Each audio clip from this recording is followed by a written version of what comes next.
Hi, it's Mrs. LaPlante here, and I'm going to read to you Chapter 6 of the book The World According to Humphrey. And Humphrey is actually with me and Booker's mom. And we're going to read the book together, so I hope that you're enjoying your book as well. Chapter 6 is Moonlight Madness. I waited until the school was completely quiet. No students, no teachers, no Mr. Morales. Then I got busy because I had a lot of work to do. Big work for a small hamster. First, I took the Moonlighters Club clipping out of my notebook. Holding it in my mouth, I opened the lock that doesn't lock and scurried across the table. Getting down off that table was still a problem. I grabbed hold of the leg and slid down, as I've done before. It made me feel a little queasy in my tummy. But it would be worthwhile if I could get Aldo a girlfriend. I hurried over to the big machine, which was very, very high off the ground. It seemed impossible for me to get up there, but I had it all planned out in my mind. Crawl up the wastebasket. Ooh, I didn't know it would sway like that. Leap over to the seat of Mrs. Brisbane's chair. Whoa, slippery. Crawl up the rungs to the chalkboard tray behind it, along the chalkboard tray to the bookcase. Then the hardest part, the dive, from the bookcase to the overhead projector cart. If you ever try it yourself, don't look down. I was practically home free, but I still had to get up to the lit part. Still holding the newspaper clipping in my mouth, I grabbed onto a big screw sticking out of the side and pulled myself up. Then I reached up as high as I could and just barely managed to touch the top. Good thing I've got big muscles because I was able to pull myself up. I was there. It was like climbing Mount McKinley, the tallest mountain peak in the United States. Ask Mrs. Brisbane. I quickly pushed the switch. I wished I had some sunglasses because I was suddenly surrounded by blinding light. It was like being inside a light bulb. I took the newspaper clipping out of my mouth and carefully laid it on the flat glass. Then I looked up at the wall and no! Up on the screen was a picture of a car, and behind it there was jumbled up backward writing. I realized I must have laid the clipping on the glass upside down. I quickly turned it over, and there it was, all of the information about the Moonlighters Club right there on the wall, with the outline of the car behind it.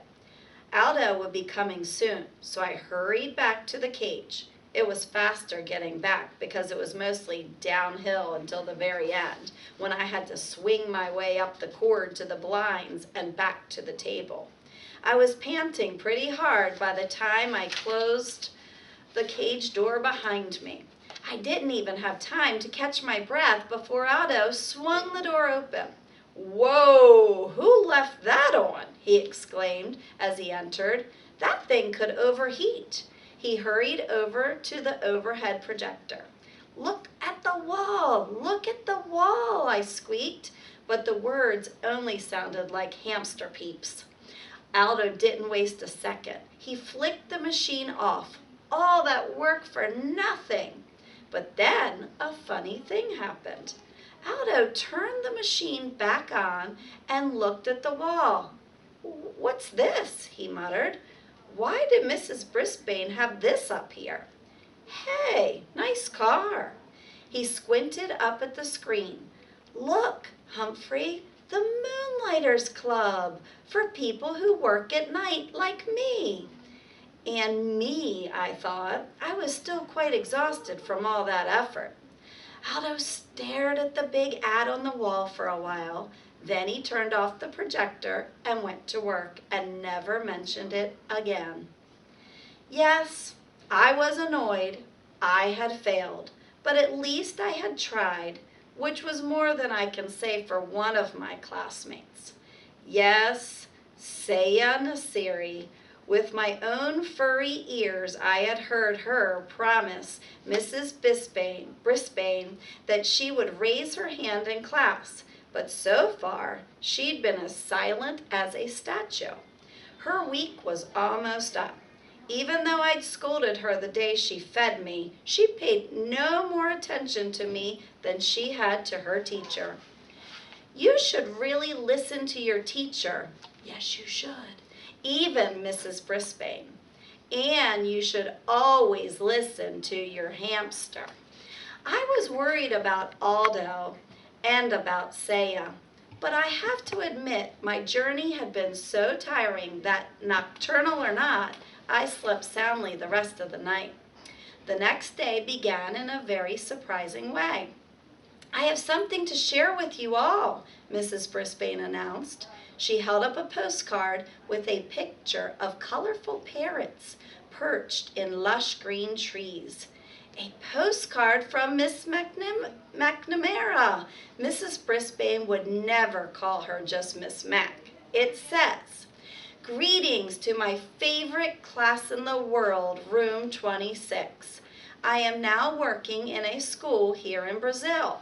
This country is beautiful and friendly. I really enjoyed talking with the parrots in the rainforest. I miss you all, especially my pal, Humphrey. Lots of love, Miss Mac." Mrs. Brisbane had to say Miss Mac, since that's the way the card was signed. Happy, happy, happy. Not only did Miss Mac remember me, she missed me most of all. Oh, and I missed her most of all, too.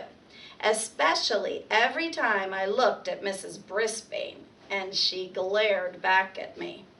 Mrs. Brisbane showed us Brazil on the map, and it's far away. I'd like to be that far away from Mrs. Brisbane. My head was so filled with memories of Miss Mac that I only got 75% on my vocabulary test. After we graded the test in class, Mrs. Brisbane said, "If you get 100 on the test, please raise your hand." That woke me up. What a clever way to get Saya to raise her hand, because she always got 100%. AJ raised his hand.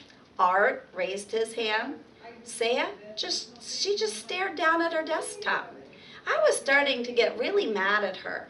When it was time for map work, Mrs. Brisbane clicked on the overhead projector, and there it was, the Moonlighters Club ad right on the wall. Mrs. Brisbane wrinkled her nose, picked up the paper, and looked at both sides. Then she held it up to the light, and I think maybe she noticed those little tiny holes my teeth had made when I carried it over there. Mrs. Brisbane looked over at my cage and wrinkled her nose again. Then she crumbled the paper and threw it into the wastebasket. She's smart, but she is also mean. She's not the only one. While she went on with her map work, wait for the bell, Garth Tugwell started making some very rude noises. Mrs. Brisbane didn't even turn around. When someone started giggling, she just said, "Stop giggling, Gail." So Garth's rude noises got louder and even ruder, and a lot of other kids giggled along with Gail. Suddenly, the teacher spun around to face them. "Very well. The whole class will stay in during recess for extra vocabulary words," she announced. Everybody groaned. "It's Garth's fault," said Heidi. "Raise your hand," Mrs. Brisbane snapped back.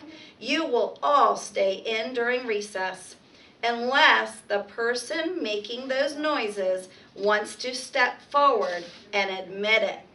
Own it." Nobody said a word, but everybody glared at Garth, including me. "Okay, I did it," he said. "Well, you have to raise your hand," Heidi whispered loudly. "Very well, Garth. You, Heidi, and Gail will stay in during recess," the teacher said firmly. Heidi and Gail protested until the bell rang, but all three of them stayed in during recess.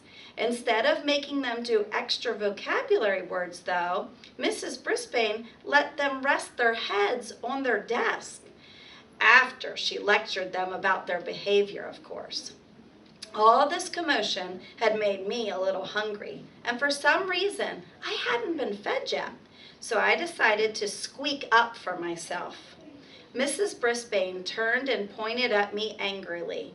"I don't need any trouble out of you either," she said. Heidi raised her hand. "I don't think that he's been fed today," she said. Mrs. Brisbane told Garth to feed me. Then she dismissed the girls and told them to go outside and play for the rest of recess. So she wasn't completely mean to them anyway. She even trusted Garth to be alone in the room while she took some papers down to the office.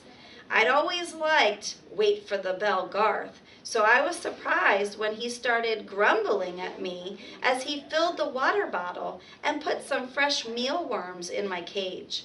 "One of these days, you'll get in trouble too," he said. "I'll see to that." "That's not very nice." "Huh?" I squeaked. "Everybody hates me and everybody loves you. You're just a rat in disguise." Ooh, the words hurt me a lot. Why would Garth say that? I mean, sure, almost everybody does love me, but I don't make rude noises and get other people into trouble. I was still pondering Garth's behavior when my classmates returned to room 26. Mrs. Brisbane must have gotten rested up over the recess because she greeted them with a smile. "I have a surprise for you," she told the kids. Surprises always get the class's attention. They think surprises are always good. However, I know that surprises can sometimes be bad, like the day Miss Mack left me forever. "We're going to pick who gets to take Humphrey home for the weekend," she explained. "Now, you all know whether or not your parents gave permission for you to bring him home. So if you'd like Humphrey this weekend, raise your hand now." Hey, hey, you should have seen all the hands that went up. I could hardly believe my eyes. Miranda and Heidi and AJ and every single hand in the class except Garth's. Even Saya Nasiri raised her hand, and Mrs. Brisbane noticed. "Saya, do you think it will be all right with your parents?" she asked. Saya nodded her head. I can't hear you," said Mrs. Brisbane. "Yes, ma'am," said Saya. It was strange to hear her voice in the classroom. Mrs. Brisbane gave her a note to bring back from her family on Friday. I napped the rest of the afternoon, but whenever I woke up and glanced over at Saya's desk, I saw her doing something I'd never seen before. Smiling. That's a nice ending to the chapter. There is a tip though. Tip 6. You can leave your hamster alone for a day or two. Otherwise, find him a suitable caretaker, or if possible, take your hamster with you. That's a good idea. In its own cage, a hamster can be very portable. And that's from the Guide to the Care and Feeding of Hamsters. Dr. Harvey H. Hammer gave us that tip. So I hope you enjoyed chapter 6 and keep reading Humphrey, The World According to Humphrey. Chapter 7's coming up. Bye.